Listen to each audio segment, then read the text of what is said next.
الحمد للہ رب العالمین والصلاة والسلام علی سید الانبیاء والمرسلین اما بعد فاعوذ باللہ من الشیطان الرجیم بسم اللہ الرحمن الرحیم۔ قابل احترام اللہ کے فضل اور اس کی توفیق سے آج ہماری 26ویں کلاس ہے اور سورہ بقرہ کا آج 25واں رکوع ہے جو ہم پڑھیں گے، اور پارہ نمبر 2 کے اعتبار سے جو تسلسل ہے اس میں آج ہم 9واں رکوع پڑھیں گے، اور ایک آیت مبارکہ ہماری پچھلے رکوع کی پینڈنگ تھی، چونکہ موضوع ایک تھا تو ہم اس کو یہاں لے آئے۔ تو آج ٹوٹل ہم 196 سے لے کر 210 تک تقریباً 15 آیات مبارکہ کی تلاوت کریں گے اور اس کا ترجمہ اور تشریح اور فقہی مسائل دیکھیں گے۔ تو آج کی آیات مبارکہ کی تلاوت کا شرف حاصل کریں گے حافظ رضا احمد صاحب۔ اعوذ باللہ من الشیطان الرجیم، بسم اللہ الرحمن الرحیم۔ وَأَتِمُّوا الْحَجَّ وَالْعُمْرَةَ لِلَّهِ فَإِنْ أُحْصِرْتُمْ فَمَا اسْتَيْسَرَ مِنَ الْهَدْيِ وَلَا تَحْلِقُوا رُؤُوسَكُمْ حَتَّى يَبْلُغَ الْهَدْيُ مَحِلَّهُ فَمَنْ كَانَ مِنْكُمْ مَرِيضًا أَوْ بِهِ أَذًى من رأسه ففدية من صيام أو صدقة أو نسك فإذا أمنتم فمن تمتع بالعمرة إلى الحج فما استيسر من الهدي فمن لم يجد فصيام 3 أيام في الحج و7 إذا رجعتم تلك 10 كاملة ذلك لمن لم يكن أهله حاضر المسجد الحرام واتقوا الله واعلموا أن الله شديد العقاب۔ الحج أشهر معلومات فمن فرض فيهن الحج فلا رفث ولا فسوق ولا جدال في الحج وما تفعلوا من خير يعلمه الله وتزودوا فإن خير الزاد التقوى واتقون يا أولي الألباب۔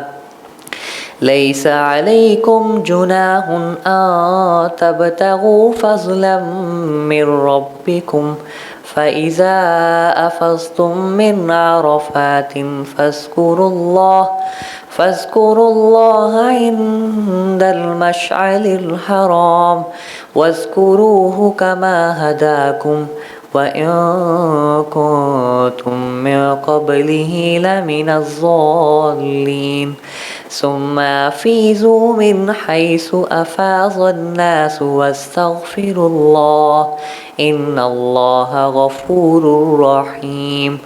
فإذا قضيتم مناسككم فاذكروا الله كذكركم آباءكم أو أشد ذكرا فمن الناس من يقول ربنا آتنا في الدنيا وما له في الآخرة من خلاق ومنهم من يقول ربنا آتنا في الدنيا حسنة وفي الآخرة حسنة وقنا عذاب النار۔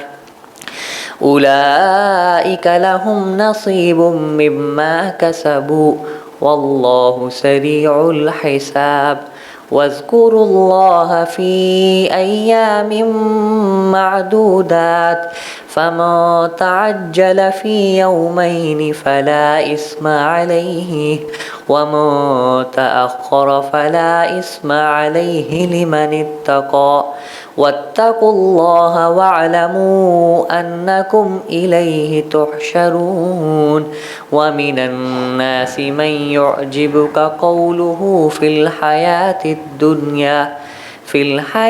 الدنيا ويشهد الله على ما في قلبه وهو ألد الخصام وإذا تولى سعى في الأرض ليفسد فيها ويهلك الحرث النسل والله لا يحب الفساد وإذا قيل له اتق الله أخذته العزة بالإثم فحسبه جهنم ولبئس المحاد ومن الناس من يشري نفسه ابتغاء مرضات الله والله رؤوف بالعباد يا أيها الذين آمنوا ادخلوا في السلم كافة ولا تتبعوا خطوات الشيطان إنه لكم عدو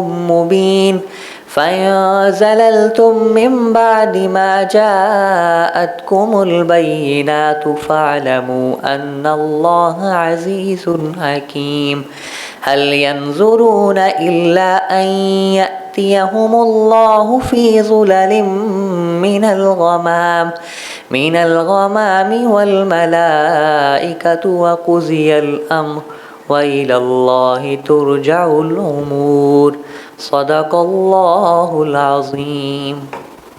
آمین. جزاک اللہ. الحمدللہ رب العالمین والصلاة والسلام علی سید الانبیاء والمرسلین اما بعد.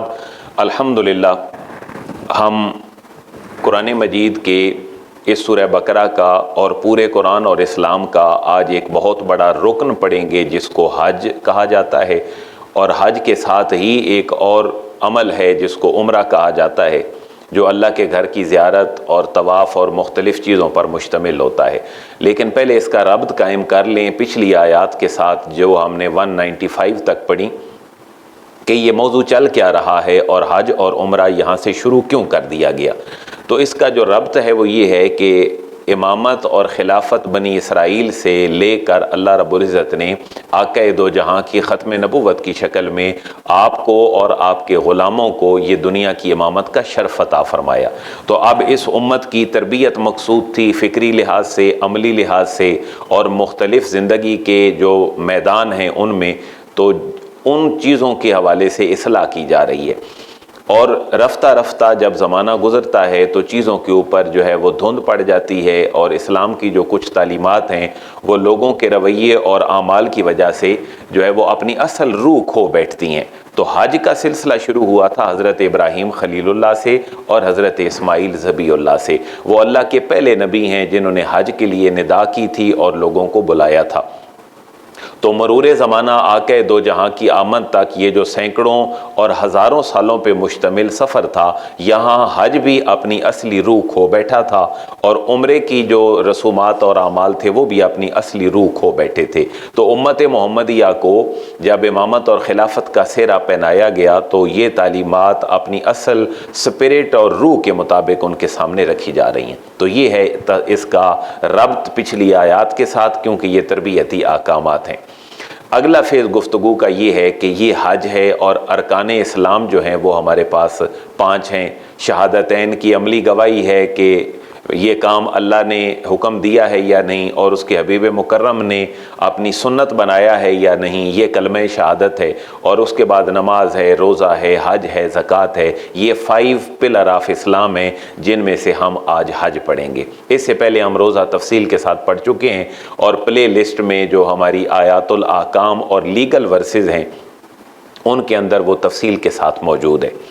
تو اس حج میں 2-4 باتیں پہلے اپنے ذہن میں رکھ لیں تاکہ آج کی جو 15 آیات ہیں وہ ساری ہم سمجھنے کے قابل ہو جائیں کہ حج کا لغوی معنی ارادہ کرنا ہے، اور حج کے اندر مختلف کام ہوتے ہیں. ان میں سے کچھ فرائض ہوتے ہیں، کچھ واجبات ہوتے ہیں اور کچھ سنتیں ہیں. تو حج کے جو فرائض ہیں وہ 2 ہیں. ایک ہے عرفات میں ٹھہرنا ایک لمحے کے لیے بے شک کیوں نہ ہو، اور دوسرا ہے آخری طواف کرنا جس کو طواف افاضہ بھی کہتے ہیں اور طواف زیارہ بھی کہتے ہیں.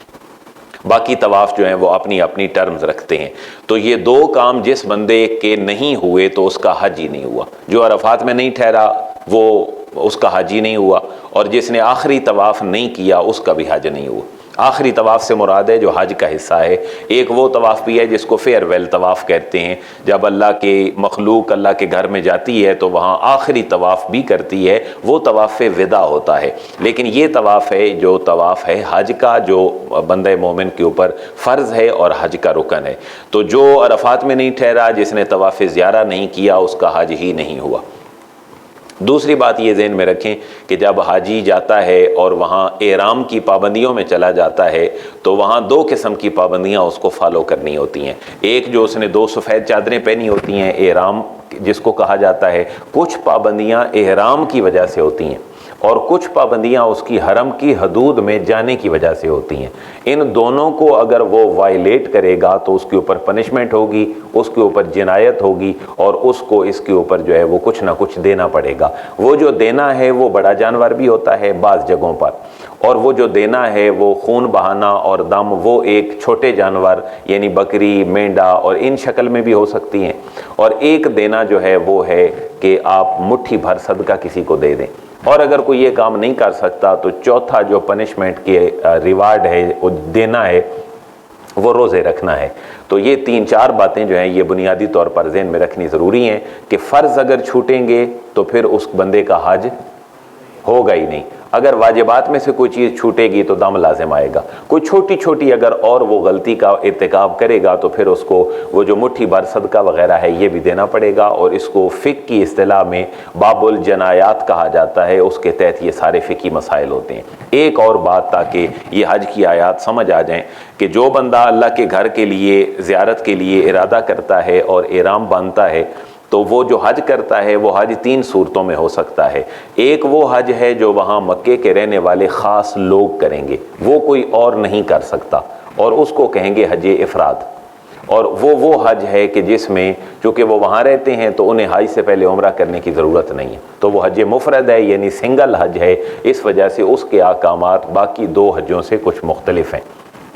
لیکن ایک بات طے ہے کہ جو بندہ بھی احرام باندھے گا حج کے لیے، اس کو حرم کی حدود میں داخل ہونے سے پہلے احرام باندھ کر عمرہ ضرور کرنا پڑے گا۔ جو عمرہ نہیں کرتا وہ اللہ کے گھر میں داخل ہی نہیں ہو سکتا۔ جیسے آپ کسی بہت بڑے برانڈ کے اندر اپنے بچے کو داخل کرواتے ہیں تو اس کا ایک پورا سٹرکچر ہے، آپ فیس سبمٹ کرواتے ہیں، اس کا جو ایک پورا نظام ہے، اس کی مطلب لباس کا، وردی کا، اس کی بکس کا، تو اس کے بغیر، اور کارڈ جو ڈسپلے ہم کرتے ہیں اس کے بغیر ہم ان کے نظام کے اندر داخل نہیں ہو سکتے۔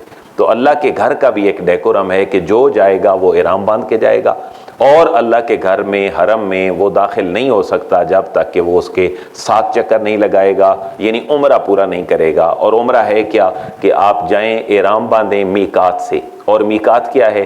ہر وہ جگہ جو حرم کے ہر طرف 7 طرف میں کچھ لمٹ پہ ایک خاص جگہ ہے اور ایک خاص وقت ہوتا ہے جس کے آگے احرام باندھے بغیر نہیں جایا جا سکتا، اس کو میقات کہتے ہیں۔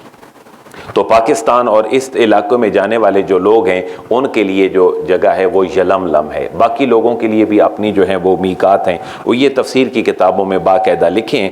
آج ہم اس تفصیل میں زیادہ نہیں پڑھتے کہ ہم اس چیز کو جو ہے وہ آگے، لہذا 7 میقات ہیں۔ جو مدینہ سے مکہ کی طرف آئے گا وہ ذوالحلیفہ ان کا میقات ہے، صرف مدینہ طیبہ سے چند کلومیٹر کے فاصلے پر، وہاں وہ احرام باندھے گا اور پھر حج کے لیے نکل پڑے گا۔ تو کوئی آدمی بھی احرام باندھے بغیر، عمرہ کیے بغیر اللہ کے گھر میں حرم میں داخل نہیں ہو سکتا۔ تو اب جو حج کرے گا اس کو بھی یہ کام کرنا پڑے گا۔ تو جو حاجی ہے مکے کا رہنے والا، وہ تو چونکہ پہلے عمرہ کر کے ہی داخل ہوا تھا، تو اب اس کو حج کے لیے پھر نئے سرے سے عمرہ کرنے کی ضرورت نہیں ہے، لہذا وہ حج مفرد ہے اور حج افراد ہے۔ باقی 2 حج رہ گئے، ایک حج قران ہے اور ایک حج تمتع ہے۔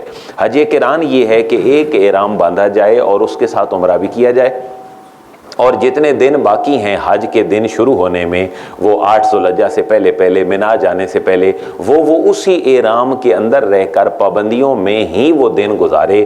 تو یہ جو حج ہے یہ حج قران کہلاتا ہے۔ یہ حج تھوڑا مشکل ہوتا ہے کیونکہ احرام کی پابندیوں میں آپ جو ہے وہ اپنے سر میں اگر خارش کرتے ہیں یا داڑھی میں اور بال گرتے ہیں تو بھی جو ہے وہ آپ کے لیے احرام کی پابندیوں میں یہ الاؤ نہیں ہے۔ تو احرام کی پابندیوں میں آپ اپنا چہرہ نہیں ڈھانپ سکتے، ایسا نہیں ہو سکتا کہ آپ سوئیں اور آپ جو ہے وہ اپنے ماتھے کے اوپر جو ہے وہ اپنا بازو رکھ لیں. تو چہرہ واضح رکھنا اور احرام کی پابندیاں پوری گفتگو کے اندر اپنے لب و لہجے میں لوگوں کے ساتھ فلا رفث ولا فسوق ولا جدال آگے آئے گا. تو احرام کی پابندیاں بڑی سخت ہوتی ہیں. تو جو بندہ ایک احرام باندھتا ہے اور وہ حج میں اسی احرام سے ہی داخل ہوتا ہے، پہلے عمرہ کیا، 2 3 4 5 جو دن باقی تھے ان میں پابندیوں میں رہا، پھر اس نے حج شروع کیا مینا میں جا کر اور پھر اپنے معاملات کر کے ارکان چھوڑ اس کو فارغ ہو گیا، تو یہ حج قران ہے اور یہ مشکل حج ہے. نبی پاک صلی اللہ علیہ وسلم کے بارے میں جو روایات ہیں، موسٹلی روایات ہیں، آپ نے زندگی میں ایک ہی حج ادا فرمایا اور وہ حج قران تھا. آپ نے احرام نہیں اتارا کیونکہ آپ 4 ذوالحجہ کو پہنچے تھے اور پھر 8 ذوالحجہ سے تو باقاعدہ حج کے ایام شروع ہو گئے تھے، اس لیے آپ کا جو حج ہے وہ حج قران ہے. اور قارنہ یقرانو کا معنی ہے ملا ہوا ہونا، تو اس میں ایک احرام میں بندہ حج اور عمرہ دونوں کو ملا دیتا ہے، لہذا وہ حج قران بن جاتا ہے. اور تیسرا حج ہے حج تمتع. تمتع کا معنی ہے لطف اندوز ہونا، کہ ایک بندہ عمرہ کے لیے احرام باندھ کر آیا، پھر اس نے عمرہ پورا کر لیا، یعنی اس نے حجر اسود سے طواف شروع کیا، 7 چکر پورے لگائے، اس کے سارے ادب آداب اور دعائیں اور یہ ساری چیزیں اس نے کر لیں. اس کے بعد اس نے 2 نفل پڑھے اور آب زمزم جو ہے وہ نوش کیا. اس کے بعد وہ صفا مروہ کی طرف چلا گیا، وہاں 7 چکر لگائے. اس کے بعد اس نے اپنا حلق کروایا، بال کتروائے یا اس نے وہ حلق کروا دیا، اور اس کے بعد وہ احرام کی پابندیوں سے آزاد ہو گیا. اس کا عمرہ پورا ہو گیا. اب عمرہ پورا کرنے کے بعد اگر کوئی یہ احرام کھول دیتا ہے اور پھر 2 4 5 دن حرم کے اندر یا کہیں ہوٹل میں وہ قیام کرتا ہے تو وہ حرم کی پابندیوں سے آزاد ہے.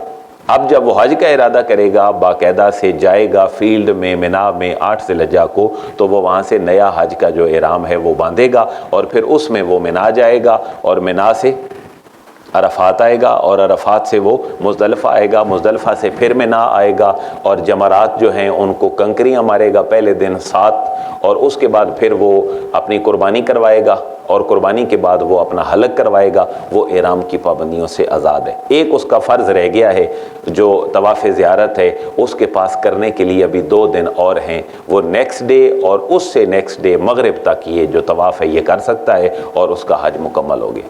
تو یہ تمتع ہے کیونکہ یہ لطف اندوز ہوا. پہلے اس نے عمرہ کیا اور اس کے بعد تھکاوٹ ہوئی، اس نے احرام کھول دیا، اب ریلیکس ہو گیا. اس ریلیکسیشن کی وجہ سے اس کے حج کو کیا کہا جا رہا ہے؟ حج تمتع. تو 3 قسمیں بنی: حج افراد جو صرف مکے کے لوگ کریں گے، اور حج قران جس میں حج اور عمرہ اکٹھا ایک احرام میں ہوگا، اور اس کے بعد حج تمتع. تو یہ تینوں جو ہیں یہ قرآن مجید میں ان کے احکامات اور اصول ہیں. اور حج 5 دنوں پر مشتمل ہوتا ہے. آپ احرام باندھ کے مینا جاتے ہیں، حج مینا سے شروع ہوتا ہے اور مینا پہ ہی ختم ہوتا ہے. یہ 2 جملے اور سن لیں تاکہ حج آسان ہو آپ کے لیے سمجھنا. جب انسان مینا جاتا ہے 8 ذوالحجہ کو فجر پڑھنے کے بعد، تو وہاں مینا میں جا کے وہ کیا کرے گا؟ صرف اور صرف اس نے نمازیں پڑھنی. آپ وہ انفرادی پڑھے، جماعت کے ساتھ پڑھے، مسجد خیف میں چلا جائے جہاں اس کے لیے ایزی ہو. یعنی مینا سے حج شروع ہوگا اور آپ 8ویں کو مینا جائیں گے تو 4 نمازیں اس دن کی اور 9ویں کی فجر پڑھ کے نمازیں کتنی ہو جائیں گی؟ 5. یہ 5 نمازیں پڑھنے کے بعد وہ مینا سے موو کرے گا عرفات کو. اب جو یہ یہاں پر جو اس نے صبح کی ہے یہ 9 ذوالحجہ کی ہے. عرفات جائے گا اور زوال کے بعد جب سورج ڈھلے گا اور اس کے بعد وہ وہاں پر وقوف کرے گا، اپنی 2 نمازیں پڑھے گا ظہر اور عصر. اس کے بعد پھر وہ وہاں وقوف کرے گا. وقوف کا معنی ہے دعائیں کرنا، گڑ گڑا کر اللہ سے اپنی بخشش کے لیے، اور جو خیر کی دعا آپ کر سکتے ہیں وہ صرف دنیا نہ مانگی جائے، اللہ سے باقی بھلائیاں بھی مانگی جائیں. یہ ان آیات مبارکہ میں چیزیں آ جائیں گی. اور وہاں سے پھر وہ مغرب کے بعد موو کرے گا. لیکن وہ اپنا ٹائم جو ہے وہ کب تک وہاں رہ سکتا ہے؟ مغرب کے بعد تو وہ موو کرے گا لیکن وہ رات بھی وہاں قیام کر سکتا ہے. اس کے بعد وہ مزدلفہ آ جائے، مزدلفہ آ کے وہ اپنی نمازیں پڑھے گا دونوں، مغرب اور عشاء، اور سورج نکلنے سے پہلے یعنی فجر کی نماز پڑھنے کے بعد کچھ جب روشنی ہو جائے گی تو سورج نکلنے سے پہلے وہ مزدلفہ سے بھی کوئٹ کرے گا. پھر وہ دوبارہ مینا آئے گا اور مینا میں وہ جمرات پہ کنکریاں مارے گا. پہلے دن صرف 3 جمرات میں سے آخری جمرے پہ 7 کنکریاں جو اس نے چنی کہاں سے تھیں؟ مزدلفہ سے چنی تھی. اس کے بعد پھر وہ اب کسی کو فون کرے گا. اب موجودہ دور میں تو فون کی سہولت ہے، پہلے لوگ قربانیاں اپنے ساتھ لے کر جاتے تھے، تو جب وہ کنکریاں مار لیتے تھے تو پھر اپنے ہاتھوں سے جانور ذبح کرتے تھے.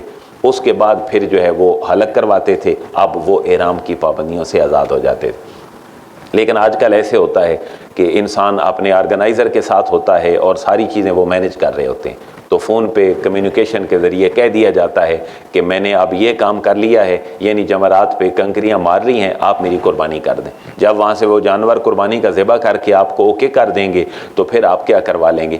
حلق کروا دیں گے، اور یا عورتیں جو ہیں وہ تھوڑے سے بال مختصر سے کٹوا دیں گی۔ مرد کے لیے دو صورتیں ہیں، وہ بال چھوٹے کروا لے، کاٹ لے، یا حلق کروا لے۔ لیکن اللہ کے حبیب نے ایک دعا دی ہے بال کٹوانے والے کو، اور 3 دعائیں دی ہیں بال بالکل حلق کروانے والے کو، جو اس طرف جو ہے وہ پھروا لیتا ہے۔ تو یہ حج مکمل ہو جائے گا، اس کے بعد یہ جو ہے وہ آخری طواف زیارہ ہوگا۔ اب یہاں سے ایک آدھ مسئلہ اور ہے، لیکن میں اس کو آیت کے اندر ذکر کروں گا کہ انسان عمرے کے لیے جائے اور کرونا کی وجہ سے پابندیاں لگ جائیں، جہاں لوگ عمرہ کرنے کے لیے احرام میں بیٹھے تھے یا حج کے لیے، وہ وہیں سٹک ہو جائیں تو وہ کیا کریں گے؟ ان کے لیے جو ہے وہ آیت اس میں احکام آ رہے ہیں۔ اعوذ باللہ من الشیطان الرجیم، بسم اللہ الرحمن الرحیم۔ وَأَتِمُّوا الْحَجَّ وَالْعُمْرَةَ لِلَّهِ، واو کا معنی اور، اتموا تمام کرو، پورا کرو، حج والعمرہ اور عمرہ، للہ یہ ہے خالصتاً اللہ کے لیے کام کرنا، کیونکہ مشرکین مکہ حج بھی کرتے تھے، عمرہ بھی کرتے تھے، لیکن وہ اللہ کے لیے نہیں ہوتا تھا۔ تو ان کی فکری رہنمائی کی جا رہی ہے کہ حج اور عمرہ کس کے لیے ہوگا؟ اللہ کے لیے ہوگا۔ اگلی بات، اگر تم نے حج اور عمرہ اللہ کے لیے کیا ہے اور ارادہ کیا ہے، گھر سے چل پڑے ہو، قربانی کے جانور بھی تمہارے پاس ہیں، اب جب تم کہیں رستے میں جا کر سٹک ہو جاؤ، کوئی ایسے حالات آ جائیں، نہ آگے جانے کے رہو اور نہ پیچھے آنے کے رہو، تو کیا کرو؟ یہاں پھر یہ حکم ہے کہ تم اپنی قربانی ذبح کر دو۔ تو آج کل کے دور میں تو قربانیاں ساتھ لوگ نہیں لے کر جاتے، اس کا پھر طریقہ کار یہ ہے کہ وہ حرم میں کسی کو فون کر دیں یا کہیں کہہ دیں کہ جی جانور ذبح کر دیں، تو ان کی طرف سے جو ہے وہ احرام کی پابندیوں سے آزاد ہو جائیں گے۔ فَإِنْ أُحْصِرْتُمْ فَمَا اسْتَيْسَرَ مِنَ الْهَدْيِ، فا کا معنی پس یا پھر، ان اگر اخسرتم تم روک دیے جاؤ، تمہارے ارد گرد حصار بنا لیا جائے۔ اب حصار کا معنی آج کل تو کورونا ہے، لیکن یا کوئی اور بھی وجہ ہو سکتی ہے، کیونکہ اسلام بڑا یونیورسل ریلیجن ہے، تو کسی زمانے میں کوئی بھی بات ہو تو اسلام اس کو ڈیل کر رہا ہے۔ اس زمانے میں یہ ہوتا تھا کہ اگر کوئی بندہ حج کے لیے جا رہا ہوتا تھا تو زیادہ سے زیادہ اس کو کون روک سکتا تھا؟ دشمن آ گیا، اس نے گھیرا ڈال دیا کہ جی ہم آپ کو آگے نہیں جانے دیں گے۔ تو وہاں حکم یہ ہے کہ تم جا اپنی سواریوں پہ رہے ہو، اونٹوں پہ، خچروں پہ، گدھوں پہ، کسی بھی چیز پہ، تو تم نے نیت کی تھی گھر سے کہ میں حج عمرہ کے لیے جا رہا ہوں، اپنی قربانی تم نے ساتھ لے لی تھی، دشمن تمہیں آگے نہیں جانے دے رہا، تو تم یہیں پر جو قربانی کا جانور میسر ہے اس کو کیا کر دو۔ اور یہ واقعہ پیش آیا تھا، اللہ نے اپنے حبیب کریم کی شکل میں سنت امت کے لیے چھوڑی تھی، اور وہ یہ تھی کہ نبی پاک صلی اللہ علیہ وسلم نے 5 ہجری میں خواب دیکھا کہ میں اللہ کے گھر کا طواف کر رہا ہوں، اور 6 میں آپ تشریف لائے تو صلح حدیبیہ ہوئی وہاں پر۔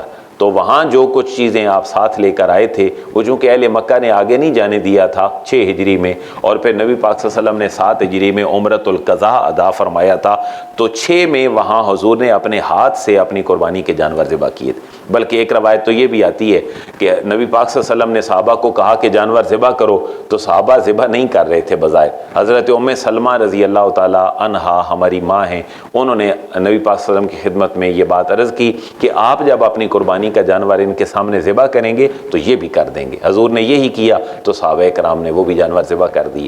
نہ کرنے کی وجہ یہ تھی صحابہ کی نافرمانی، مطلب نہیں تھا کہ حضور کی بات نہیں فالو کر رہے تھے، بلکہ وہ جس چارم کے ساتھ اور جس چاہ کے ساتھ آئے تھے کہ ہم اللہ کے گھر کا طواف کریں گے، عمرہ کریں گے، تو وہ پورا نہیں ہو رہا تھا۔ تو یہ عشق و مستی کی ایک کیفیت تھی، تو نبی پاک صلی اللہ علیہ وسلم نے جب جانور ذبح کیا تو صحابہ کرام نے بھی کر دیا۔ فَإِنْ أُخْسِرْتُمْ پھر اگر تمہارے ارد گرد حصار بنا لیا جائے، تمہیں روک دیا جائے، کو سفری پابندیاں تمہارے اوپر لگ جائیں، تو فاتو ما جو استیسرا آسانی سے میسر آئے تمہیں، من الہدی قربانی کے جانوروں میں سے کوئی بھی، ہدی کہتے ہیں قربانی کا کوئی بھی جانور، کوئی بھی جانور جو تمہیں میسر آئے وہ تم پیش کر دو۔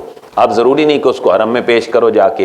امام اعظم ابو حنیفہ کا موقف یہ ہے اور اجتہاد کہ یہ اگر کوئی بندہ روک لیا جائے تو قربانی کا جانور وہ حرم کی حدود سے پہلے وہ ذبح نہیں کر سکتا، تو وہاں یہ سنت بھی پوری ہو سکتی ہے کہ آپ کسی کو فون کر دیں اور وہ حرم کی حدود میں یہ بات پوری کر دیں۔ اور امام شافعی اور امام مالک اور باقی ائمہ کے نزدیک یہ ہے کہ جو جہاں ہے وہ وہیں پر ہی اپنی قربانی کا جانور ذبح کر لے، اس کو حرم کی حدود میں ذبح کرنے کی ضرورت نہیں ہے۔ اور دونوں کا اجتہاد صلح حدیبیہ ہے۔ امام شافعی اور امام مالک رحمۃ اللہ تعالیٰ علیہ فرماتے ہیں کہ حضور نے جو حدیبیہ میں کر لیے تھے جانور اپنے ذبح، تو وہ آپ حرم میں تو نہیں گئے تھے، اس لیے کہیں بھی کوئی ذبح کرے حرم کی حدود میں آنے پر شرط اور پابندی۔ لیکن امام صاحب کا جو نظریہ ہے امام اعظم ابو حنیفہ رحمۃ اللہ تعالیٰ کا، وہ بھی بہت ویلڈ ہے۔ آپ فرماتے ہیں کہ جو حضور نے حدیبیہ میں اپنے جانور ذبح کیے تھے، تو حدیبیہ بڑا وسیع میدان ہے، وہاں پر آدھا حدیبیہ حرم میں ہے اور آدھا حدیبیہ جو ہے وہ حرم سے خارج ہے، تو جہاں حضور نے جانور ذبح فرمائے تھے وہ حرم کا حصہ تھا، لہٰذا تم نے اپنے جانور حرم کے باہر حج اور عمرے کے لیے لائے ہوئے اعصار کی حالت میں باہر ذبح نہیں کر سکتے۔ تو آج اسلام میں بڑی آسانی ہے، دونوں جو چیزیں ہیں وہ ہمارے لیے قابل عمل ہیں، کیونکہ ہم جانور تو ساتھ نہیں لے کر جاتے، ہماری جیب میں تو پیسے ہوتے ہیں، تو وہاں جا کے دونوں چیزیں کر سکتے ہیں۔ اگر تم روک دیے جاؤ تو جو میسر آئے تمہیں قربانی کا جانور، اس کی تم قربانی پیش کر دو۔ وَلَا تَحْلِقُوا رُؤُوسَكُمْ حَتَّى يَبْلُغَ الْحَدْيُ مَحِلَّهُ، واو کا معنی جی، اور لا نہ تحلقوا منڈاؤ، حلق کراؤ، تم حلق نہ کراؤ، رؤوسکم اپنے سر، یعنی سر سے مراد سر کے بال ہیں، ایسا تو نہیں ہوتا کہ ساری اڑا دیا جائے، لیکن قرآن نے اپنی بلاغت کا اصول رکھا ہے، اور تم نہ منڈاؤ اپنے سر یعنی سروں کے بال، کب تک؟ حتیٰ یہاں تک کہ یبلغا پہنچ جائے الہدیو قربانی کا جو جانور ہے، محلہ اپنی یعنی حرم میں۔ اب یہاں آناف کے نزدیک جو ہے وہ ترتیب بھی شرط ہے کہ بندہ منا سے چلا تھا عرفات، عرفات سے آیا مزدلفہ، مزدلفہ سے کنکریاں چنی، جمرات پہ اس نے کنکریاں ماری، پھر قربانی، پھر کیا کرے گا؟ حلق۔ یہ آناف کی یہی ترتیب ہے، اور وہ دلیل اپنی یہ آیت بناتے ہیں کہ پہلے آپ نے اس وقت تک حلق نہیں کروانا جب تک کہ تمہارا جانور جو ہے وہ اپنی جگہ پر پہنچ نہ جائے، تو یہ اسی ترتیب کی طرف اشارہ ہے۔ فَمَنْ كَانَ مِنْكُمْ مَرِيضًا أَوْ بِهِ أَذًى مِّن رَّأْسِهِ فَفِدْيَةٌ مِّن صِيَامٍ أَوْ صَدَقَةٍ أَوْ نُسُكٍ۔ فا کا معنی پس، من جو کانا ہو، منکم تم میں سے، مریضا مرض اس کو لاحق کوئی ہو جائے، ظاہر ہے اس سفر کو مد نظر رکھیں نا جی، جو پیدل ہوتا تھا 14 صدیاں پہلے جب نبی پاک صلی اللہ علیہ وسلم تشریف لے جا رہے تھے، تم میں سے جو مریض ہو، او بہی اذن، یا اس کو کوئی تکلیف ہو، مر راسہ ہی اس کے سر میں، یعنی تکلیف کی طرف اشارہ کیا ہے۔ یہ خاص صحابی رسول تھے رضی اللہ تعالیٰ عنہ، ان کا عمل تھا کہ نبی پاک صلی اللہ علیہ وسلم نے دیکھا کہ ان کے سر میں جو ہے وہ بڑی خارش کر رہے ہیں، اور کوئی جوئیں یا اس طرح کی چیز ہے، یہ باقاعدہ حدیث مبارکہ ہے بخاری اور مسلم کی، تو نبی پاک صلی اللہ علیہ وسلم نے فرمایا بس تم پہلے اپنا جو ہے وہ بال کٹوا سکتے ہو، تو ان کو خاص نبی پاک صلی اللہ علیہ وسلم نے جو ہے وہ یہ آپشن دیا کہ اگر کوئی مریض ہو یا کسی کے سر میں یا کوئی درد ہو یا کوئی بیماری وغیرہ ہو تو وہ اپنے بال پہلے کٹوا لے، لیکن اس کو پھر پنشمنٹ ہوگی چھوٹی سی، وہ کیا ہوگی؟ فَفِدْيَةٌ مِّن صِيَامٍ، فا کا معنی تو فدیتن وہ بدلہ دے، من صیامن روزوں کا، یہ 3 ہم نے کالے کلر میں لکھا ہے، یہ حدیث مبارکہ میں ہے کہ اگر کوئی عذر کی وجہ سے، مرض کی وجہ سے، تکلیف کی وجہ سے اپنا جو حلق ہے وہ پہلے کروا لیتا ہے، راستے میں ابھی اس نے عمرہ پورا نہیں کیا اور قربانی کا جانور اس نے نہیں بھیجا، تو اس کی پنشمنٹ کیا ہے؟ وہ کتنے روزے رکھے گا؟ وہ 3 روزے رکھے گا، او صدقۃ، یا صدقہ کرے گا 6 مسکینوں کو کھانا، کیونکہ 3 روزے تھے اور صبح شام کا جو ہے وہ سحری افطاری تھی، تو یہ کتنے بنے؟ 6 بنے، 6 مسکینوں کو کھانا کھلائے، اور نسک، یا پھر کیا کرے؟ قربانی کرے، چھوٹے جانور جو ہے اس کی قربانی کرے۔ چھوٹے جانور سے مراد یہ ہے کہ اونٹ نہیں، گائے نہیں، بھینس نہیں، بلکہ وہ کہاں آ جائے؟ بکری، اور اس کیفیت میں جو ہے وہ مینڈا اور ان چیزوں میں آ جائے۔ فَإِذَا أَمِنْتُمْ، پھر جب تم امن حاصل کر لو، تو اب دشمن نے تمہارا راستہ چھوڑ دیا، یا کرونا جیسا دشمن جو ہے وہ ختم ہو گیا اور تم نے امن حاصل کر لیا، اب جب تم حج کے لیے دوبارہ جاؤ گے تو فَمَن تَمَتَّعَ، وہی سفر آگے کنٹینیو کرو یا نیا جو حج ہے وہ کرو، تو یہ دونوں طرف سے تم نے فائدہ اٹھایا ہے۔ فَمَن تَمَتَّعَ، فا کا معنی تو، من جو، تمتع، یہ میں نے ایک ٹرم بولی تھی حج کی، حج قران، حج افراد، حج قران اور حج تمتع، تو جو فائدہ اٹھائے بالعمرۃ، عمرہ سے الی الحج، حج تک، یعنی عمرہ کر لیا، احرام اتار لیا، پابندیاں ختم کر دیں، کھاتا پیتا رہا، باقی جو چیزیں ہیں وہ چلتی رہیں اس کی، تو حج تک اگر وہ عمرہ سے فائدہ اٹھائے تو فَمَسْتَيْسَرَ مِنَ الْهَدْيِ، فا کا معنی تو ما جو استیسرا میسر آئے پیش کر دے وہ، من الہدی قربانی کا جانور۔ یہاں بھی یہ ذہن میں رکھیں کہ جو بندہ حج افراد کرتا ہے اس کے اوپر قربانی نہیں ہے، کیونکہ وہ وہاں رہنے والا ہے، اور جو حج تمتع کر رہا ہے شرعاً قربانی جو ہے وہ اس کے اوپر وہ شکرانے کے طور پر ہے، اس کے لیے ہماری عید والی قربانی نہیں ہے جو ہم کرتے ہیں اور قربانی بندے پہ لازم ہوتی ہے، کیونکہ حاجی عموماً یہ بھی کرتے ہیں کہ جب حج کرنے کے لیے جاتے ہیں تو حج مکمل ہوتا ہے تو وہاں بھی قربانی دیتے ہیں، اور ان کے ذہن میں یہ بات ہوتی ہے کہ میرے اوپر قربانی پاکستان میں یا کسی بھی ملک میں جہاں میں رہتا ہوں وہاں 10 ذو الحجہ کو جیسے ہم عام روٹین میں کرتے تھے تو وہ قربانی لازم ہے، حالانکہ ایسا نہیں ہوتا۔ حاجی کے اوپر وہ قربانی حج کی ہے، یہ قربانی اس کے اوپر لازم نہیں ہے کیونکہ وہ مقیم نہیں ہے، وہ اب کہاں چلا گیا ہے؟ مسافر بن گیا ہے، اس لیے 2 قربانیاں ضروری نہیں ہیں، ایک ہی قربانی ہے۔ فَمَسْتَيْسَرَ مِنَ الْهَدْيِ، تو جو میسر آئے قربانی کے جانوروں میں سے اس کو وہ اللہ کے حضور پیش کر دے۔ اور اگر کسی کے پاس قربانی ہو نہ وہاں تو اس کے لیے پھر یہ بھی ہے کہ وہ روزے رکھ لے، قربانی ضروری نہیں ہے کہ وہ کرے۔ فَمَن لَمْ يَجِدْ فَاكَمَنَا، پاس پھر من جو لم نہ یجد پائے یعنی یہ طاقت نہ رکھے کہ قربانی کا جانور پیش کرے تو فصیام و ثلاثت ایام، تو روزے رکھے کتنے؟ 3 دن۔ اچھا وہ حدیث مبارکہ میں ہے کہ وہ کب رکھ سکتا ہے؟ 1 شوال سے لے کر 9 ذو الحجہ تک، کیونکہ یہ حج کے مہینے ہیں۔ ہماری رمضان کی جب عید گزری 1 شوال کو تو حج کے سفر اور مہینے شروع ہو گئے۔ شوال کا پورا مہینہ حج کا ہے اور اس کے بعد ذیقعدہ کا پورا مہینہ حج کا ہے اور ذو الحجہ کے 10 ڈیز یہ حج کے ہیں، تو ان میں 1 شوال سے لے کر 9 ذو الحجہ تک وہ پھر روزے رکھے آپ نے۔ جو قربانی کی طاقت نہیں رکھتا وہ جانے سے پہلے بھی رکھ سکتا ہے، ادھر جانے سے پہلے میرے پاس پیسے نہیں ہیں کہ میں جانور ذبح کروں گا تو میں وہاں پر روزے رکھوں گا، تو 3 روزے رکھے فی الحج کا، کہاں پر؟ حج کے دنوں میں، وَسَبْعَةٍ إِذَا رَجَعْتُمْ، اور 7 کب رکھے جب تم؟ تو یہاں ایک آبجیکٹیو ٹائپ کویسچن ہے کہ جو حج کے دن ہیں وہ کون کون سے ہیں؟ تو شوال کے 30، ذیقعدہ کے 30 اور ذو الحجہ کے 10، یہ جو 70 ڈیز ہیں یہ حج کے دن ہیں، کیونکہ جب انسان سفر پہ شروع ہو جاتا ہے تو وہ اخلاقی پابندیاں جو ہیں وہ اس کو گھیر لیتی ہیں کہ اب تو جو ہے وہ حج کرنے جا رہا ہے۔ تِلْکَ عَشَرَةٌ کاملہ، یہ کتنے ہو گئے جی روزے؟ 10 پورے ہو گئے، 7 اس نے وہاں رکھے حج کے دنوں میں یہاں سے چلتے ہوئے یا جاتے ہوئے، اور جب لوٹ کے آیا تھا تو یقیناً وہ ذو الحجہ تو نہیں تھا، ذو الحجہ کے بعد کیا ممکن ہے کہ آیا ہو مہینہ محرم کا، محرم کے بعد سفر کا، کہیں بھی وہ آ کے اپنے روزے پورے کرے تو قربانی کا الٹرنیٹ اللہ نے اس کو روزے جو ہیں وہ عطا فرمائے۔ تِلْکَ عَشَرَةٌ کاملہ، یہ پورے 10 ہو گئے۔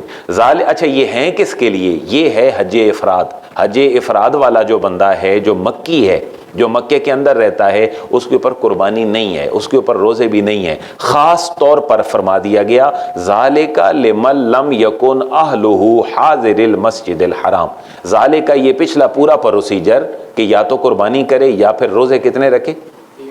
3 اور 7، 10 روزے رکھے۔ ذالکہ یہ پروسیجر قربانی کا یا 10 روزوں کا جو 7 اور 3 کی تقسیم کے ذات ہیں، لمن یہ اس کے لیے ہیں لم یکن نہ ہوں اہلہ جس کے گھر والے حاضری موجود، یہ اصل میں حاضری نہ تھا جمع، اضافت کی وجہ سے نون گر گیا، جس کے گھر والے نہ ہوں حاضر موجود المسجد الحرام، یعنی کیا پتہ چلا مکہ میں رہنے والے نہ ہوں، کیونکہ مکے والوں کے اوپر قربانی نہیں ہے، مکے والوں کے اوپر روزے نہیں ہیں، وہ صرف حج کریں گے، وہ عمرے سے بھی آزاد ہیں کیونکہ وہ پہلے کر چکے ہیں۔ واتقوا اللہ، یہاں یہ کہا جا رہا ہے کہ یہ بکھیڑوں میں ہی نہ پڑ جاؤ کہ 7 کہاں رکھنے ہیں، 3 کہاں رکھنے ہیں، جانور کہاں لانا ہے، وہاں کیا پھنسنا ہے۔ فرمایا جا رہا ہے کہ اصل مشن یہ ہے کہ واتقوا اللہ، تمہیں اللہ سے ڈرانا ہے، اور اس کے لیے یہ پروسیجر تمہارے سامنے رکھا ہے کہ تم آزاد منش آدمی نہیں ہو، تم کو لبرل سی سوچ نہ رکھو، اللہ رسول کے احکامات کی ہی پیروی کرو۔ یہ معنی ہے کس کا؟ واتقوا اللہ، اللہ سے ڈرو، وَاعْلَمُوا اور یہ جان لو ان اللہ شدید العقاب کہ اللہ تبارک و تعالیٰ بڑی سخت پکڑ والا ہے اور سخت عذاب دینے والا ہے۔ میں نے یہ اگلی جو بات ہے یہ پہلے آپ کو سمجھا دی ہے۔ الحج اشہر معلومات، حج جو ہے اس کے مہینے کیا ہیں؟ معلوم ہیں اور مقرر ہیں۔ میں نے کہہ دیا وہ کون سے مہینے؟ شوال اور ذیقعدہ اور ذو الحجہ کے جو 10 دن ہیں، یہ حج کے حرمت والے مہینے اور ہیں، حج کے جو مہینے ہیں وہ اور ہیں۔ وہ حرمت والے مہینے 4 ہیں جو 3 متواتر ہیں اور 1 رجب کا ہے، لیکن جو حج کے مشہور مہینے ہیں وہ شوال ہے اور ذیقعدہ ہے اور ذو الحجہ کے 10 ڈیز ہیں۔ فمن فرض، فا کا معنی پس، من جس نے، فرض لازم کر لیا، فیہن ان مہینوں میں، اپنے آپ پر، الحجہ، اچھا حج اپنے اوپر لازم کیسے ہوتا ہے؟ حج تو اللہ نے لازم کیا ہے، لیکن حج زندگی میں ایک دفعہ لازم ہے. بندہ تب لازم کرے گا جب احرام باندھ لے گا، بندہ تب لازم کرے گا جب قربانی کا جانور ساتھ رکھ لے گا. تو یہ اس کی نیت کرنا، احرام باندھنا، یہ گویا کہ اس نے اب اپنے اوپر کیا لازم کر لیا؟ حج کو. تو جب حج کو لازم کر لے اپنے اوپر تو پھر فلا رفث ولا فسوق ولا جدال فی الحج. تو وہ 3 قسم کی بڑی سخت پابندیوں میں آ گیا ہے. بے شک اپنے گھر سے نکلا ہے ابھی، لیکن یہ پابندیاں اس کے اوپر لازم ہے. فلا رفث، فا کا معنی تو لا نہ، رفث بے پردہ ہو، یعنی اگر وہ شادی شدہ آدمی ہے تو میاں بیوی والا جو تعلق ہے وہ بھی نہیں کر سکتا ان میں، کیونکہ وہ اپنے گھر سے چل پڑا ہے اور اس نے حج جو ہے وہ شروع کر دیا ہے، اس نے احرام باندھ لیا ہے. ولا فسوقا، اور نہ ہی گالی دے، راستے میں کوئی جھگڑا ہو جائے کسی سے سفر میں، کیونکہ مہینے 1.5 کا سفر تھا ان دور میں، تو گالی نہ دے. ولا جدال، اور نہ ہی جھگڑے فی الحج، حج میں. تو ہمیں یہاں سے آج کے دور میں سبق یہ ملتا ہے کہ گھر سے نکلیں، ایئرپورٹ تک جائیں، اس میں ہوائی جہاز میں یا بحری جو جانا ہے وہاں سے لے کر کہیں اترنے تک، اور اس کے بعد اپنی پوری جو موومنٹس ہیں ان میں یہ باتیں نہیں ہونی چاہیے. لیکن دیکھا یہ گیا ہے کہ چلیں بے پردگی رفثہ نہ ہو، لیکن ولا فسوقہ کا دھیان کوئی نہیں کرتا، ولا جدالہ کا دھیان کوئی نہیں کرتا. مطلب جو ڈرائیورز ہیں ان کے ساتھ لوگ لڑ پڑتے ہیں. ہوٹلز میں قیام ہوتا ہے لوگوں کا تو وہاں بڑے لڑائیاں جھگڑے ہو جاتے ہیں، مجھے یہاں سے کیوں نہیں ملا جی، مجھے یہ سہولت نہیں ہے. الامان والحفیظ، اللہ تعالیٰ معاف فرمائے. ورنہ ہم نے یہ دیکھا ہے کہ مینا میں بھی لوگ جو ہیں وہ ایک دوسرے کے اوپر کھانے پہ لڑ رہے ہوتے ہیں، جن کے بڑے ہائی فائی پیکیجز ہوتے ہیں، جن میں بوفے سسٹم ہے، تو وہ ایک دوسرے سے لڑ رہے ہیں جی ہمارے پاس تو یہ چیز اب موجود نہیں ہے. تو یہ تینوں پابندیاں جو ہیں یہ بڑی بھرپور ہونی چاہیے، کیونکہ حج جو ہے وہ انٹرٹینمنٹ کا نام نہ رہے، بلکہ اللہ اور اس کے رسول کا جو ایک احکامات ہیں ان کی تابعداری جو ہے وہی حج ہے. وما تفعلوا من خیر یعلمہ اللہ، اور جو تم خیر کا کام کرو گے وہ اللہ تعالیٰ اس کو جانتا ہے، جو بھی کر لو. وَتَزَوَّدُوا فَإِنَّ خَيْرَ الزَّادِ التَّقْوَىٰ، یہ آیت مبارکہ اپنا ایک خاص شان نزول رکھتی ہے. وہ یہ ہے کہ یمن کے کچھ قبیلے وہ تھے کہ جب وہ حج کے لیے آتے تھے تو اپنے ساتھ کچھ بھی رکھنا وہ اللہ پہ توکل کے خلاف سمجھتے تھے کہ ہم کس کے گھر جا رہے ہیں؟ اللہ کے گھر. تو ہم اپنے ساتھ کوئی پانی نہیں رکھیں گے پینے کے لیے، کچھ صحت کی مزید سہولت نہیں رکھیں گے، کچھ کھانا پینا نہیں رکھیں گے. کیوں؟ ہم اللہ کے گھر کی طرف جا رہے ہیں. تو اللہ رب العزت فرما رہا ہے کہ یہ بات اپنے ذہن میں رکھو کہ تم گھر سے کچھ لے کر نکلتے نہیں ہو. جب آگے جاتے ہو تو پھر لوگوں سے مانگتے رہتے ہو، ہمیں کھانے کے لیے دے دو جی، ہمیں بیماری آ گئی جی ہماری مدد کر دو. تو اللہ فرما رہے گھر سے لے کر نکلو، یہ بہتر ہے اس سے کہ تم راستے میں لوگوں سے مانگتے رہو. ہاں اگر تم نے گھر سے لے کر کچھ نہیں نکلنا تو پھر بہترین زیادہ راہ تو تمہارے پاس تقویٰ ہے، اور تقویٰ کے مخالف ہے یہ بات کہ تم وہاں سے لوگوں سے مانگتے رہو اللہ کو چھوڑ کر. وَتَزَوَّدُوا، اور تم زیادہ راہ لے لیا کرو، یعنی سامان ضرورت کا ساتھ رکھ لیا کرو. اس میں کوئی شک نہیں ہے کہ فَإِنَّ خَيْرَ الزَّادِ التَّقْوَىٰ، بے شک بہترین جو زیادہ راہ ہے وہ کیا ہے؟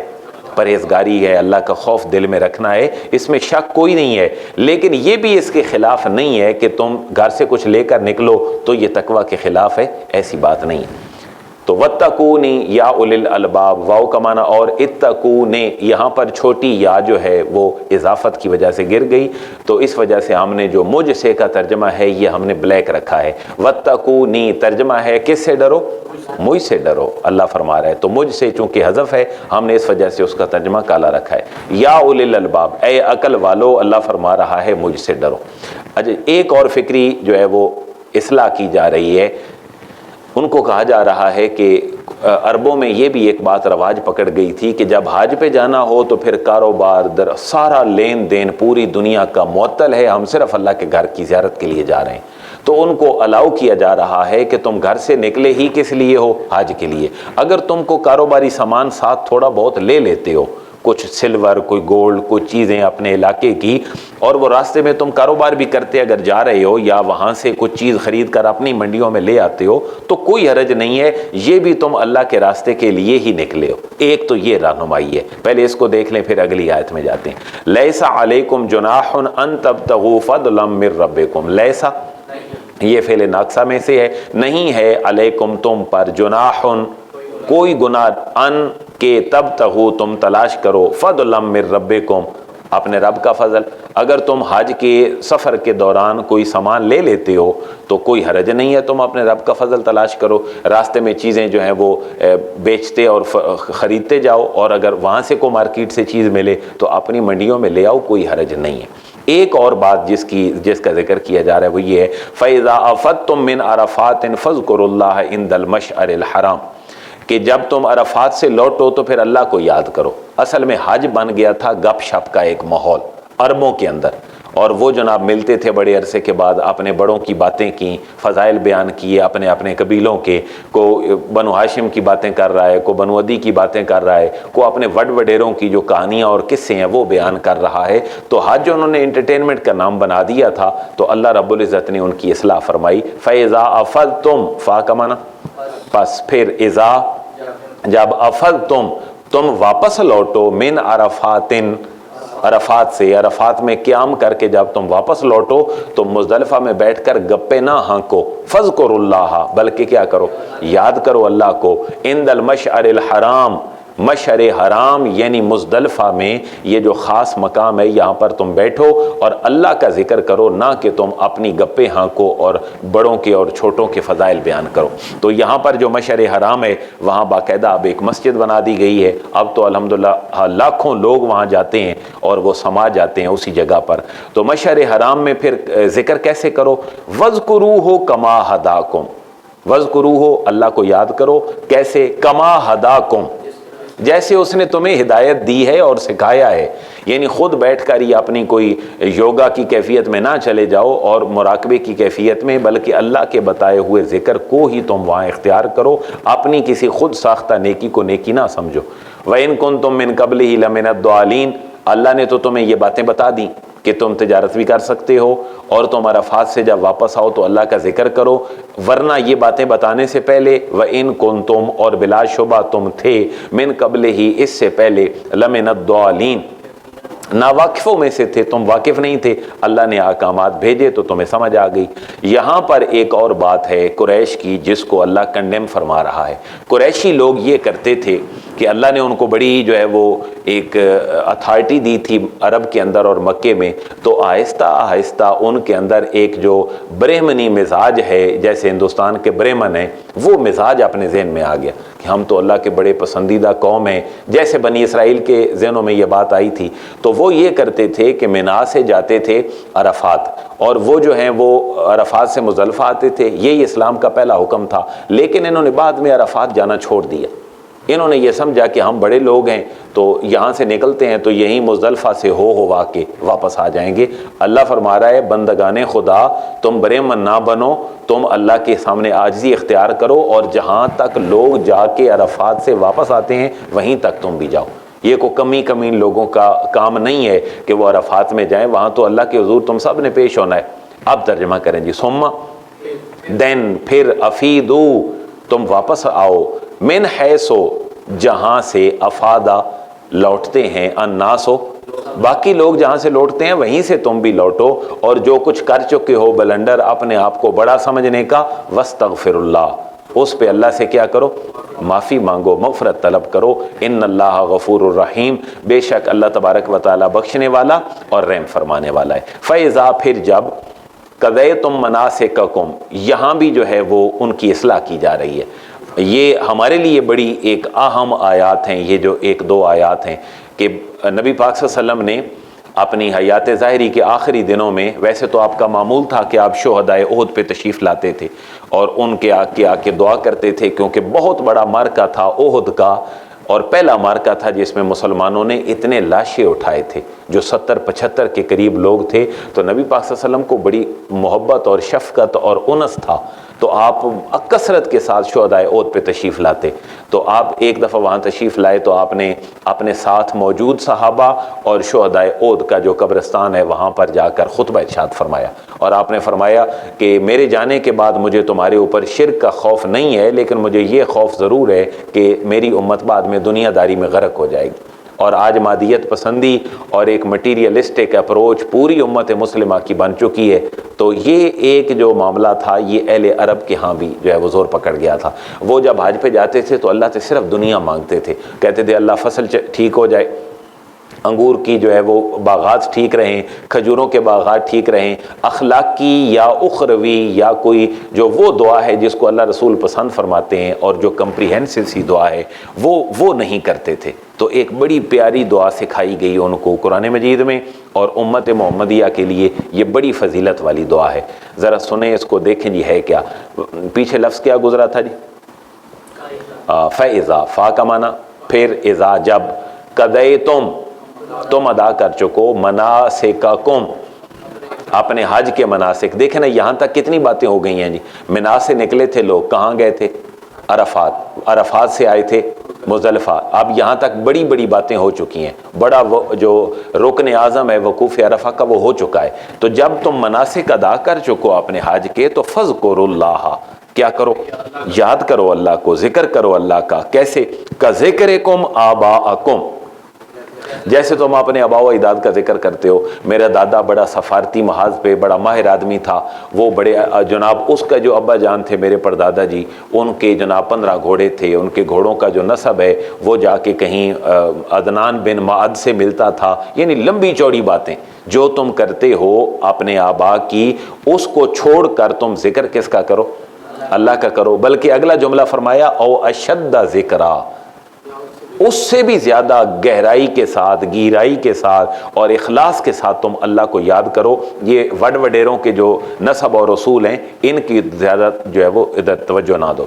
فَمِنَ النَّاسِ مَن يَقُولُ رَبَّنَا آتِنَا فِي الدُّنْيَا وَمَا لَهُ فِي الْآخِرَةِ مِنْ خَلَاقٍ، یہ ہے دنیا مانگنے کی دعا۔ فا کا معنی پس، من الناس سم پیپل، من جہاں بھی آ جائے جمع سے پہلے تو وہ کچھ کا معنی دیتا ہے۔ فَمِنَ النَّاسِ پس لوگوں میں سے کچھ وہ ہیں، مَن یقولو جو کہتے ہیں، ربنا اے ہمارے رب، آتنا ہمیں دے، ہمیں عطا کر، فی الدنیا صرف دنیا میں، اور باقی آخرت کی کوئی پرواہ نہیں ہے۔ بس مال بڑھ جائے، مویشی بڑھ جائیں، فصلیں بڑھ جائیں، ہماری جو ایک پورا ایک دسترس ہے اپنے علاقے کے لوگوں پر وہ قائم ہو جائے۔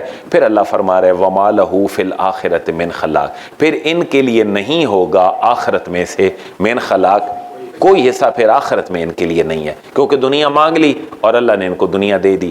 لیکن کچھ لوگ وہ ہیں جو یہ کرتے ہیں، وَمِنْهُم مَن يَقُولُ اور لوگوں میں سے کچھ وہ ہیں جو کہتے ہیں، ربنا آتنا فی الدنیا حسنہ، اللہ دنیا میں بھی بھلائی عطا فرما، وفی الآخرۃ حسنہ آخرت میں بھی بھلائی عطا فرما، اور وقنا عذاب النار اور اللہ ہمیں بچا آگ کے عذاب سے۔ دیکھیں نا یہ وقنا 3 حروف ہیں اور 3 الگ اپنی ذات کے اندر پورا اپنا جو ہے وہ محل رکھتے ہیں، واو کے اور نا، یہ کہ امر کا صیغہ ہے، واو کا معنی اور کہ بچا نا ہمیں عذاب النار دوزخ کے عذاب سے۔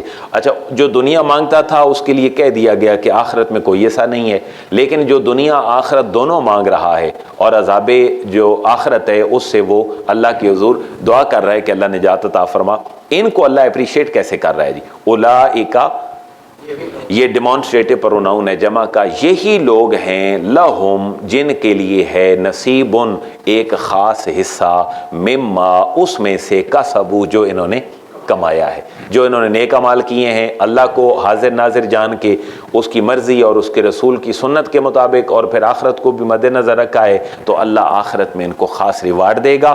واللہ سریع الحساب، اور اللہ تبارک و تعالی جلد ہی حساب لینے والا ہے۔ دنیا مانگنے والے کو بھی پتہ چل جائے گا اور دنیا آخرت دونوں مانگنے والے کو بھی پتہ چل جائے گا۔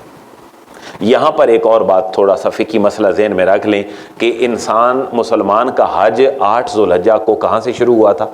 منا سے، اور وہ 9 کو کدھر گیا تھا؟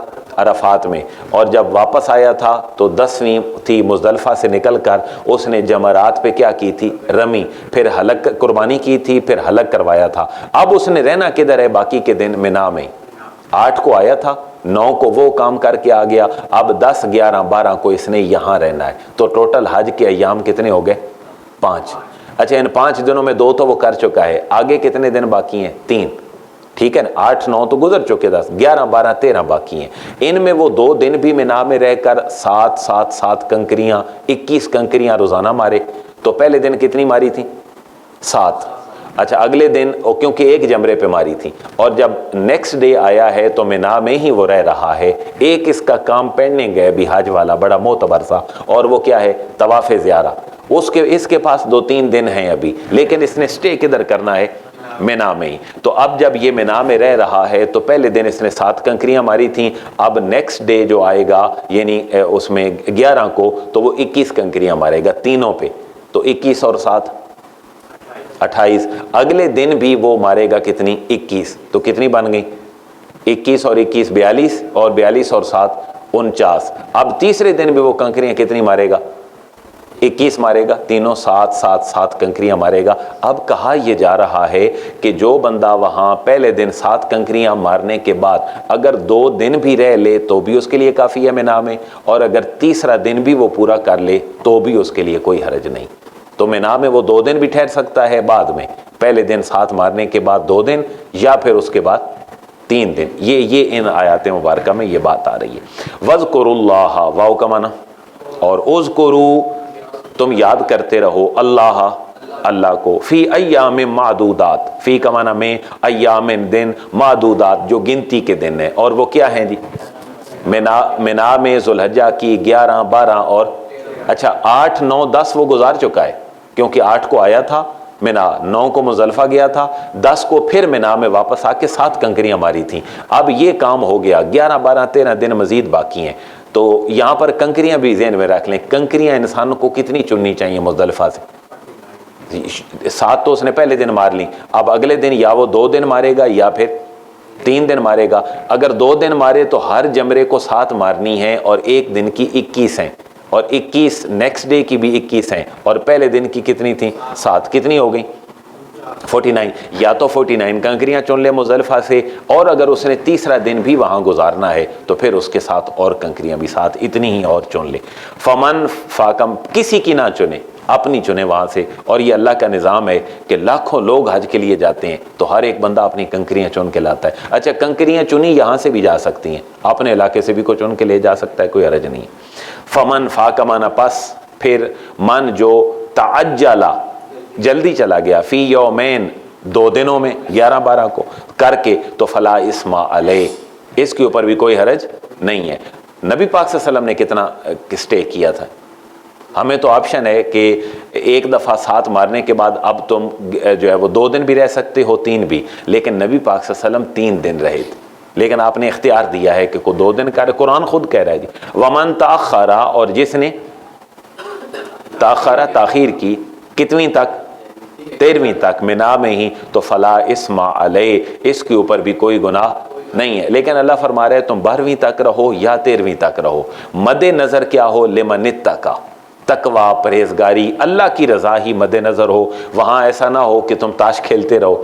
علامان والفیظ, یہ بڑی ولگیرٹیز ہیں جو وہاں پر عموماً ہوتی ہیں, تو یہ چیزیں جو ہیں وہاں نہیں ہونی چاہیے, کیونکہ کمپیریٹیولی تو حج بڑی اعلیٰ چیز ہے. ایک آدمی اپنا لاکھوں روپیہ لگا کے کہیں سیر پہ چلا جاتا ہے, دبئی کے وزٹ پہ کہیں, اور اس سے تو کم از کم بہتر ہے کہ کوئی کہاں چلا جائے؟ حج پہ. لیکن پھر اگلا سٹیپ یہ ہے کہ جو اسپرٹ آف حج ہے وہ یہ ہے کہ اللہ کے جو احکامات ہیں ان کو مد نظر رکھا جائے. اور اللہ کے فضل سے کچھ لوگ تو ایسے بھی ہوتے ہیں کہ جو 25 سالوں سے بما فیملیاں جو ہیں وہ حج کے لیے جا رہے ہوتے ہیں, تو یقیناً یہ بہت بڑی سعادت ہے. تو یہ اللہ سے جو ڈرتا رہا وہ اس کے لیے ہی بہتر ہے کہ وہ وہاں پر اتنے دن رہے یا اتنے, لیکن اللہ کی جو منشا ہے اس کو مد نظر رکھے. واتقوا اللہ, دیکھیں احکامات سے کہا, اصل مشن تمہارے اسلام کا یہ ہے کہ تم تقوی اختیار کرو, اللہ سے ڈرو, اور یہ جان رکھو انکم الیہ, کہ تم نے بے شک اسی کی طرف ہی تحشرون, جمع ہونا ہے. اسی سے نکلا ہے میدان محشر, جہاں ساری انسانیت جو ہے وہ اکٹھی ہوگی, وہ میدان محشر ہے. اچھا, وَمِنَ النَّاسِ مَن يُعْجِبُكَ, اور اس سے اگلی آیت مبارکہ 2 خاص بندوں کے بارے میں نازل ہوئی ہے. وَمِنَ النَّاسِ سے مراد ہے ایک وہ شخص جس کا نام تھا اخنس بن شریک, سقفی تھا. تو وہ ویسے تو منافقین ہر دور کے منافق ہوتے ہیں, لیکن یہ آیت ہر دور کے منافق کے لیے بھی ہے, اور اس کا جو ایک مائنڈ سیٹ ہے منافق کا وہ بیان کیا جا رہا ہے. اور اس کا خاص شان نزول ہے وہ اخنس بن شریک کے لیے, اور عام جو اس کا شان نزول ہے وہ قیامت تک کے منافقوں کے لیے ہے. منافق کرتے کیا ہیں, ذرا 2 آیات جو ہیں وہ دیکھ لیں. کیونکہ آج کے احکامات جو ہیں وہ اختتام پذیر ہوئے اور ساتھ ساتھ یہ باتیں چل رہی ہیں، کیونکہ تربیتی احکامات سکھانے مقصود ہیں۔ سورت مدنی ہے، تو مکے میں منافق نہیں تھے، منافقوں کا سامنا حضور کو کہاں کرنا پڑا تھا؟ مدینہ میں۔ تو وَمِنَ النَّاسِ لوگوں میں سے کچھ وہ ہیں مَن یُعْجِبُکَ کہ تمہیں بھلی لگتی ہے قولہ ان کی بات، فی الحیات الدنیا دنیاوی زندگی کے بارے میں۔ اچھا وہ کہتا کیا ہے؟ وہ کہتا ہے جی میرے پاس تو 15 پلاٹ ہیں، میرے پاس 20-25 گاڑیاں ہیں جی، میں تو ایک فون کروں تو جناب پورا ملک جو ہے وہ کانپنے لگ جاتا ہے۔ یہ چیزیں عام انسان کو بڑا اٹریکٹ کرتی ہیں کہ دیکھیں یار اس کے بڑے جو ہے وہ وسائل ہیں، بڑے تعلقات ہیں، اور بڑے سے بڑے عہدے پہ بندہ ہوا بیٹھا اس کی ایک فون کال پہ جو ہے وہ تیار ہو جاتا ہے پروٹوکول دینے کے لیے۔ تو ایک عام آدمی کے دل کو دھچکا لگتا ہے، میں کہاں یہ قرآن پڑھ رہا ہوں، میں کہاں مسجدوں میں بیٹھا ہوں، میں بھی تو نکلوں ذرا باہر دیکھوں دنیا کیسی ہے۔ تو اللہ اس کو سمجھا رہا ہے وَمِنَ النَّاسِ بعض لوگ وہ ہیں مَن یُعْجِبُکَ قَوْلُہُ کہ تمہیں بھلی لگتی ہے جن کی بات، کس بارے میں؟ دنیا کی زندگی کے بارے میں۔ تو وَيُشْهِدُ اللَّهَ عَلَى مَا فِي قَلْبِهِ اور وہ گواہ بناتا ہے اللہ کو اس پر جو کچھ اس کے دل میں ہے، اور باتیں بھی بڑی کرتا ہے۔ اللہ نے بڑا فضل کیا ہے، اللہ گواہ ہے جی، اللہ نے بڑا فضل کیا ہے۔ دیکھیں ماشاءاللہ میرے تو کراچی سے لے کر لاہور تک جو ہے وہ چلتی ہیں باتیں، لیکن حلال و حرام کی تمیز نہیں ہوتی، باتیں وہ اللہ کی کرتا ہے۔ ایک ڈانسر اپنی ڈانس کے بعد ساری ڈونیشن زلزلہ زدگان کو دے دے تو وہ بھی کیا کہتی ہے؟ وہ بھی کہتی ہے جی بس دعا کریں کہ میرا یہ جو شو ہے یہ کامیاب ہو جائے تو انشاءاللہ میں مسجد بھی بنوا دوں گی۔ اور پچھلے دنوں کہیں دیکھا سوشل میڈیا پہ ایک خاتون محراب میں بیٹھ کر جناب 200 بندوں کو سپیچ کر رہی ہے۔ اسلام کے نظام جو ہیں وہ کچھ اور ہیں۔ تو وہ منافق بھی باتیں کس کی کرتا ہے؟ بار بار اللہ کی۔ اللہ کا بڑا فضل ہے جی، اللہ نے بہت دیا ہے، وہ ہمیں 15 ڈاکے مروا کے ہی اس نے سارا کچھ کیا ہو، لیکن وہ اللہ کو ضرور لاتا ہے۔ اللہ فرما رہا ہے ذہن میں رکھو وَهُوَ أَلَدُّ الْخِصَامِ، یہ بڑا جھگڑالو قسم کا آدمی ہے، یہ جب کسی کے پیچھے پڑ جائے تو یہ ایسی مشکل میں انسان کو ڈال دیتا ہے کہ انسان پھر خود جو ہے وہ پریشانی کا شکار ہو جاتا ہے۔ اور اس کا اوڑھنا بچھونا شب و روز کیسے ہوتے ہیں؟ وَإِذَا تَوَلَّى جب وہ لوٹے، تو تولا کا یہاں ایک معنی یہ بھی مفسرین نے بیان کیا ہے کہ جب اس کو اقتدار مل جائے۔ تولا کا معنی ہے ولایت مل جانا، اقتدار مل جانا، اختیار مل جانا۔ جب وہ اکیلا ہوتا ہے تو پھر تو وہ کہتا ہے جی بس اللہ کا بڑا فضل ہے جی، بہت کچھ ہے جی۔ جب اقتدار ملے تو پھر اس کی ساری کوشش کیا ہوتی ہے؟ سعی فی الارض، وہ دوڑتا پھرتا ہے زمین میں، لیفسد فیہا، تاکہ فساد کرے اس میں۔ وہ بظاہر دنیا کو کہہ رہا ہوتا ہے میں تو جی بڑا ریفارمر ہوں، میں بڑا مصلح ہوں، کبھی جناب بائی ایئر اس ملک میں جا رہا ہے، کبھی ادھر جا رہا ہے، کبھی ادھر، یہ ساری جناب چیزیں ہو رہی ہیں۔ اللہ فرما رہا ہے ان کو جب اقتدار ملتا ہے تو پھر یہ زمین میں چلتے پھرتے ہیں، اور ان کا مقصد امن نہیں ہوتا بلکہ لیفسد فیہا، تاکہ یہ اس میں فساد پیدا کریں، وَیُہْلِکَ الْحَرْثَ اور تباہ کریں۔ 2021 میں تو کھیتیاں نہیں ہیں ہماری، لیکن یہاں مراد کیا ہے کہ وہ کیا کرے؟ لوگوں کے کاروبار بھی برباد کرے، کسی نہ کسی شکل میں بھی وہ کوئی بھی اس کی پہچان بن جائے، عالمی مافیا کرونا بنا لے یا کوئی اور چیز بنا لے، لیکن جب ان کو اقتدار ملتا ہے تو پھر یہ زمین میں فساد کرتے ہیں۔ وَيُهْلِكَ الْحَرْثَ اور لوگوں کے کاروبار برباد کرتے ہیں، وَالنَّسْلَ اور میڈیا کی شکل میں اور غلط نظام ہائے تعلیم کی شکل میں وہ لوگوں کی نسلوں کو کیا کرتے ہیں؟ برباد۔ کتنی پیاری آیت ہے، اگر ہم اس کو اپنے گھر کے اس ماتھے پہ لکھ لیں کہ یہ لوگ ہمارے ساتھ کیا کرتے ہیں، جو ہمارے حکمران ہیں، ہیں یا پتہ نہیں آگے ہم کہاں جائیں گے، کہ وہ نسلیں برباد کرتے ہیں اور ہم کاروبار برباد کرتے ہیں، فساد کرتے ہیں اور ملک حاصل کرتے ہیں کلمہ طیبہ کے نام پر، اور پھر ان کی نسلیں حکمرانیاں کرتی ہیں، 70 سال گزر جاتے ہیں۔ لیکن اللہ کا ایک فیصلہ تو اٹل ہے، واللہ لا یحب الفساد، اور اللہ تعالیٰ نہیں پسند کرتا ہے کس کو؟ فساد کو۔ یہ جو اگلی آیت ہے یہ اس کا جو ہے وہ وَإِذَا قِيلَ لَهُ اتَّقِ اللَّهَ، بلکہ یہ اسی کا حصہ ہے۔ اگلی آیت ایک اور صحابی رسول کے بارے میں ہے، کیونکہ اس کا خاص شان نزول کیا تھا؟ اخنس بن شریک، بڑا مالدار آدمی تھا، بڑا تھا، منافق تھا۔ وَإِذَا قِيلَ لَهُ، جب اس طرح کے منافق مزاج بندے کو کہا جاتا ہے کہ اتق اللہ، اللہ سے ڈرا کر یار، کچھ خیال کیا کر، تو کیا کہتا ہے؟ اخذتہ العزت بالاسم، تو اسے اس کی جو سو کالڈ عزت ہوتی ہے اور اس کی جو انا ہوتی ہے اور اس کا جو دل و دماغ ایک رکھ رہا ہوتا ہے اپنے اندر چیزوں کو، وہ اس کو آمادہ کرتی ہے بالاسم، گناہ پر۔ فحسبہ جہنم، تو اللہ فرما رہا ہے کوئی بات نہیں، اس کا جو حل ہے وہ ہمارے پاس ہے، کر لے، کتنا کر لے گا جی؟ 20 سال، 30 سال، 40 سال، 50 سال، اور امت محمدیہ کی جو ایوریج عمر ہے وہ تو 60 سے 70 سال کے درمیان ہے، تو کہاں جائے گا؟ کوئی بات نہیں، کر کے دیکھ لے۔ فحسبہ جہنم، اس کا جو ٹھکانہ ہے وہ کیا ہے؟ اس کی وجہ یہ ہے کہ یہ جو ہم جس دنیا میں رہ رہے ہیں، یہاں قد کاٹ کا بڑا ہونا اور کھانے پینے پر گزارا ہونا اور دن رات کا 24 گھنٹے ہونا اور پھر مہینے اور سال ہونا اور کشش ثقل زمین کا کشش والا ہونا اور سورج چاند کا نکلنا اور وقت مشکل سے گزر کر 60-70 سال گزرنا، یہ اس دنیا کا نظام ہے۔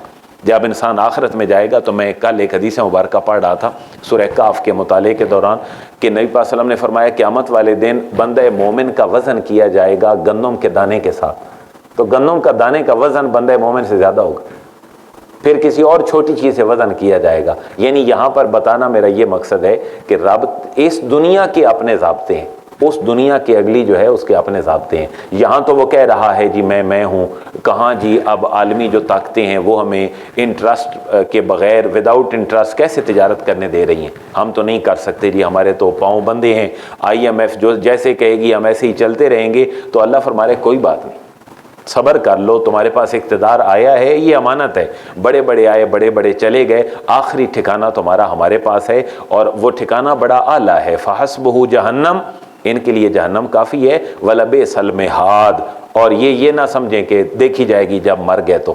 اللہ فرما رہا ہے وَلَبِئْسَ الْمِہَادُ، بہت برا ٹھکانہ ہے وہ جس کے لیے یہ اپنے آپ کو خود وہاں بھیجنے کی کر رہے ہیں۔ لیکن اللہ فرما رہے دنیا میری کا نظام بڑا عجب ہے، اگر کچھ بدبخت لوگ ہیں تو کچھ نیک بخت بھی ہوتے ہیں۔ یہ نیک بخت کون ہیں؟ وَمِنَ النَّاسِ، پچھلی آیات میں بھی کیا تھا؟ وَمِنَ النَّاسِ، تو یہاں بھی ہے وَمِنَ النَّاسِ۔ اس کا شان نزول خاص کیا تھا؟ اخنس بن شریک، باقی ہر منافق تھا۔ اس کا جو خاص شان نزول ہے وہ حضرت صہیب رومی رضی اللہ تعالیٰ عنہ، صحابی رسول ہیں، نبی پاک صلی اللہ علیہ وسلم کے پیچھے مکہ سے مدینہ ہجرت کر کے جا رہے تھے، تو راستے میں کفار مل گئے، انہوں نے کہا جی ہم تمہیں نہیں جانے دیں گے مدینہ، ادھر سے مدینہ سے مکہ میں، تو کیوں نہیں جانے دیں گے جی؟ اور انہوں نے کہا جی پھر میرا سارا مال و دولت تم لے لو اور مجھے ہجرت کر کے ایک دفعہ مدینہ حضور کے پاس ضرور پہنچ جانے دو۔ تو کفار مکہ جو ہیں وہ اس بات پہ راضی ہو گئے، انہوں نے کہا جی ٹھیک ہے، تم سارا مال و دولت دے دو تو تم پھر چلے جاؤ حضور کے پاس، تم ہجرت کر کے جا سکتے ہو۔ انہوں نے جو کچھ بھی تھا وہ سارا ان کو دے دیا اور حضور کی خدمت میں مدینہ طیبہ پہنچ گئے۔ اللہ نے ان کی شان میں یہ آیت نازل فرما دی کہ اخنس بن شریک پہ ہی نہ رہو، میرے صہیب اور میرے بلال بھی اسی دنیا میں رہتے ہیں۔ وَمِنَ النَّاسِ، اور لوگوں میں سے کچھ وہ ہیں مَن یشری، جو بیچ ڈالتے ہیں، نفسہو، اپنی جان کو، خود کو، ابتغاء، چاہتے ہوئے، حاصل کرنے کے لیے، مرضات اللہ، اللہ کی مرضی حاصل کرنے کے لیے وہ تو خود کو بیچ ڈالتے ہیں، جیسے میرے صہیب نے خود کو بیچ ڈالا ہے۔ واللہ رؤوف بالعباد، ان کے لیے جہنم تھی اور برا ٹھکانہ تھا، اور اللہ فرما رہا ہے ان کی طرف میری ایک صفت متوجہ ہونے لگی ہے، اور وہ یہ ہے کہ میں بڑا مہربان ہوں، بالعباد، اپنے بندوں پر بڑا مہربان ہوں۔ وہ دنیا میں مشکل میں بھی رہتے ہوں گے تو میں آخرت میں ان کے لیے بڑا سامان لے کر بیٹھا ہوں۔ یا ایھا الذین آمنوا ادخلوا فی السلم کافہ، یہ اسلام کا اوورآل مزاج ہے جو اللہ مدنی صورت میں اپنے حبیب مکرم کے سامنے رکھ رہا ہے، کیونکہ بات پھر بھی وہی ہے کہ اقتدار بنی اسرائیل سے کہاں آ گیا ہے؟ بنی اسماعیل میں۔ پورے کے پورے اسلام میں داخل ہو جاؤ، ایسا نہ ہو کہ جی مئی جون جولائی میں روزے ہیں تو کہیں جی گرمی کے روزے کون رکھے، جب سردیاں آئیں تو کہیں جی ٹھنڈے پانی سے وضو کر کے نماز کون پڑھے، سارا سال کمائیں تو کہیں جی 2.5% زکوٰۃ اب کہاں سے دیں، یہ اللہ کا حکم کہاں سے آ گیا؟ اللہ فرما رہا ہے اسلام کے پورے مزاج کو سمجھو، ایسا نہ ہو کہ وہ کیا جملہ مشہور ہے جی، میٹھا میٹھا ہاپ ہاپ اور کڑوا تھو تھو، یہ مزاج نہ ہو کہ جو پسند ہے کر لو، جو نہ ہے نہ کرو۔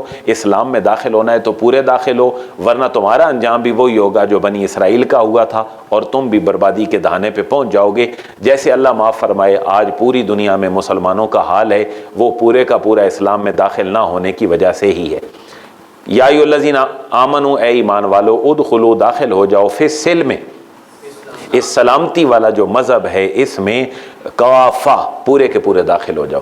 تو کسی جٹ نے سنی نا یہ آیت مبارکہ تو وہ سلمے میں چلا گیا، کہتا اللہ کا اپنا جو حکم ہے یا ایھا الذین آمنوا ادخلوا فی السلم کافہ، تو اپنے اپنے مزاج پہ لوگ قرآن سمجھیں. تو یہاں سلم سے مراد سینما نہیں ہے، بلکہ سلم سے مراد ہے اسلام کے اندر پورے پورے داخل ہو جاؤ، کافہ پورے اپنے شب و روز، اپنا کھانا پینا، نظام تعلیم، اپنی معیشت، معاشرت، ہر چیز جو ہے وہ اسلام کے مطابق ہو. کہیں ایکسکیوز نہ ہو کہ میں یہ کام نہیں کر سکتا. ولا تتبعوا، اور نہ پیروی کرو، پیچھے نہ چلو، خطوات الشیطان، شیطان کے قدموں کے پیچھے تم نہ چلو. انہ لکم عدو مبین، کہ شیطان کا سٹیٹس تو یہ ہے کہ وہ تمہارا بڑا کھلا دشمن ہے. فإن زللتم من بعد ما جاءتكم البینات فاعلموا ان اللہ عزیز حکیم.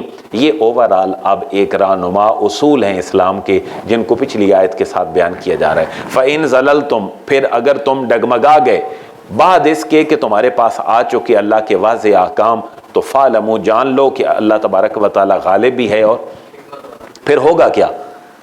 پھر ہوگا یہ کہ خلافت بنو عباس کی طرح 656 ہجری میں تاتاری اور مغل جو ہیں یہ تمہاری اینٹ سے اینٹ بجا دیں گے، اور اللہ پھر ان کو اسلام کی طاقت دے گا، اور تم جب بنو امیہ اور بنو عباس کی شکل میں اللہ رسول کے احکامات نافذ کرنے والے نہیں رہو گے تو رب ان کو لے آئے گا. پھر آپ دیکھیں 1000 سال پہ مشتمل تقریباً یہ پورا اقتدار ہے جو اللہ نے تاتاریوں کو اور مغلوں کو دیا ہے. اور یہی لوگ تھے جنہوں نے خلافت بنو عباس کو ختم کیا تھا، ہلاکو خان، چنگیز خان، تاتاری جو فتنہ تھا.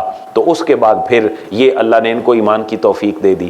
پھر یہ جناب آپ کے آٹومن امپائر، مغل جو ترک حکمران تھے، یہ 1923 تک تقریباً 625 سال تک مرکز میں حکمران رہے، اور ان کا بلڈ جو ریلیشن تعلق ہے وہ ہے ہلاکو خان اور چنگیز خان کی نسل کے ساتھ. اور پھر ان کے ہی سب رولر تھے جو یہاں مغل آئے ظہیر الدین بابر کی شکل میں، اور پھر بہادر شاہ ظفر تک 1857 تک، یہ تقریباً کوئی 350 سال پر مشتمل. یہاں پر جو مغل تھے، جو آٹومن امپائر تھے، جو ایران کے ساسانی حکمران تھے، یا جہاں کہیں بھی تھے، یہ سارے کے سارے وہ لوگ تھے جو بنیادی طور پر تاتاری تھے اور ہلاکو خان کی نسل سے تھے. تو اللہ فرما رہا ہے جب تم ڈگمگا گئے بعد اس کے کہ تمہارے پاس واضح احکامات آ چکے، تو پھر یہ جان لو کہ اللہ غالب بھی ہے، اور پھر اللہ کسی اور کو کلمہ پڑھا دے گا. آج سپر پاور امریکہ کو تم گالیاں نکالتے ہو، تو ممکن ہے کہ کل یہی امریکہ اگر تم نے اسلام کا کام نہ کیا تو اللہ اسی کو ہی ایمان کی توفیق دے دے اور یہ پوری دنیا پہ رول کرے. لیکن تم پھر مسلمان نہیں رہو گے، تمہارا گریبان پھر ان کے ہاتھ میں دے دیا جائے. یہ اللہ کا وہ نظام ہے جس کے لیے علامہ اقبال نے کیا کہا جی؟ پاس باں مل گئے کعبے کو صنم خانے سے. تو اللہ رب العزت نے جو کعبے کے محافظ ہیں یعنی تاتاری، ان کو بتوں سے اور اس الہادی مذہب سے اٹھا کر خانہ کعبہ کا پاسماں بنا لیا. ہے ایاں فتنہ تاتار کے افسانے سے، پاس باں مل گئے کعبے کو صنم خانے سے. یہ ایک شعر میں علامہ اقبال نے 1000 سالہ تاریخ اسلامی کو بیان کیا. اس شعر کو ضرور پڑھیں اور دیکھیں کہ اس کے اندر حضرت علامہ اقبال کہنا کیا چاہتے ہیں. هل ينظرون الا ان ياتيهم الله في ظلل من الغمام والملائکۃ وقضی الامر والى الله ترجع الامور. یہ آیت مبارکہ بھی جو ہے یہ منکر مزاج لوگوں کے لیے ایک ایسی آیت ہے جو جھنجھوڑ دینے والی ہے. اللہ فرما رہے مجھے کب مانو گے تم، مجھے کب دیکھو گے تم، میں نے تمہارے ساتھ کیا سلوک کرنا ہے، میں نے تمہارے ساتھ تعلق کیا رکھنا ہے. اللہ فرما رہا ہے کہ یہ جو لوگ ہیں یہ پھر مجھے نہیں مانتے اور کہتے ہیں ہم اللہ کو تب مانیں گے جب اللہ ہمارے سامنے آ جائے. یعنی بادلوں میں گھری ہوئی کوئی افسانوی شکل میں کوئی الہ اور معبود ہمارے سامنے آ جائے تو مانیں گے ہم، ورنہ ہم اللہ کے احکامات کو نہیں مان سکتے.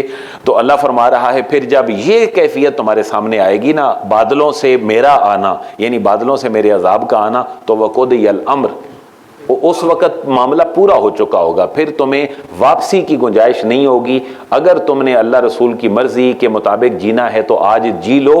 قرآن جیسی بڑی صداقت اور میرے حبیب جیسی شکل میں تمہارے سامنے حدیث و سنت ہے، اسی کو فالو کر کے آگے چلو. وہ کوئی آفاقی قسم کے اور ماوراء طبیعتی قسم کے کو میٹا فزکس کی کوئی ایسی چیزیں وہ نہ ریکوائر کرو کہ وہ آئیں گی تو ہم کلمہ پڑھیں گے.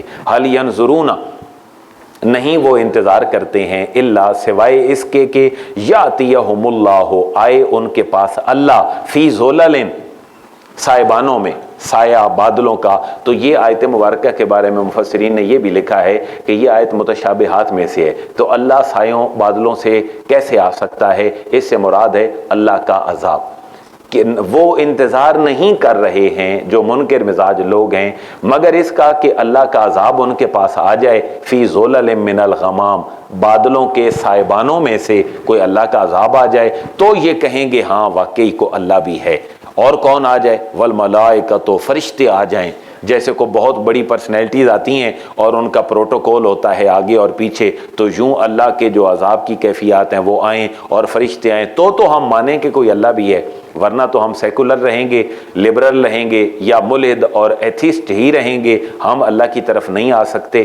لیکن اللہ فرما رہے سنو، اگر یہ کیفیت آ گئی نا میری تو وقضی الامر، پھر سمجھو کہ کیا ہو گیا ہے، قصہ طے ہو گیا ہے۔ اور وہ قصہ کیا ہے کہ تم قیامت آ گئی ہے اور تم نے برباد ہونا ہے اور اللہ کے حضور پیش ہونا ہے۔ کیوں؟ وَإِلَى اللَّهِ تُرْجَعُ الْأُمُورُ، اور اللہ کی طرف ہی لوٹیں گے الامور، تمام جو امور اور معاملات ہیں وہ اللہ کی طرف ہی لوٹیں گے۔ تو الحمدللہ 210 نمبر آیت سورہ بقرہ کی اور 9 رکوع انکلوڈنگ جو وہ 16 رکوع ہیں اس کے پہلے پارے کے، الحمدللہ ہم نے کافی سارا سفر طے کر لیا ہے۔ اللہ رب العزت سے دعا ہے اللہ ہمارے اس پورے پروجیکٹ میں ہمارے ساتھ خیر والا معاملہ فرمائے اور ہماری فکر اور عمل میں ہمیں اخلاص کی دولت عطا فرمائے اور ہمیں ریاکاری سے محفوظ فرمائے۔ الحمدللہ رب العالمین والصلاة والسلام علی سید الانبیاء والمرسلین۔ الہ العالمین جتنے مسلمان خواتین و حضرات، بچے، نوجوان، بزرگ ہمارے ساتھ فزیکلی اپیرنس کے ساتھ یا آن لائن یا یوٹیوب پہ کہیں بھی ہمارے ساتھ اس قرآن کی کلاس میں شامل ہوتے ہیں، ان سب کے بیٹھنے کو سننے کو اپنی بارگاہ میں قبول فرما۔ الہ العالمین ہر ایک کے گھر میں خیر و برکت عطا فرما، ہر بیمار کو خصوصاً جو کورونا میں مبتلا ہیں ان کے لیے آسانیاں پیدا فرما۔ الہ العالمین ہماری ظاہری، باطنی، جسمانی، روحانی تمام بیماریاں دور فرما۔ الہ العالمین ہمارے آبا، ہم سے تعلق رکھنے والے جتنے مسلمان دنیا سے چلے گئے ہیں ان کی بخشش اور مغفرت فرما۔ خصوص بالخصوص ہمارے محترم بھائی بزرگ، ہمارے میزبان میاں ریاض صاحب، ان کی خالہ جان اور شہزاد بٹی صاحب کی والدہ محترمہ، آج ہی ابھی ان کا انتقال اور وصال کی خبر ہم تک پہنچی ہے۔ الہ العالمین ان کو کروٹ کروٹ راحتیں عطا فرما، آقا دو جہاں کی شفاعت عظمیٰ نصیب فرما، ان کی قبر حشر نشر کی منازل میں ان کے لیے آسانیاں پیدا فرما۔ الہ العالمین ہمیں اپنی انفرادی اور اجتماعی زندگی میں قرآن و سنت کے اندر ان زندگیوں کو ڈھالنے کی توفیق نصیب فرما۔ وصلی اللہ تعالی علی رسولہ خیر خلقہ محمد و آلہ و اصحابہ اجمعین۔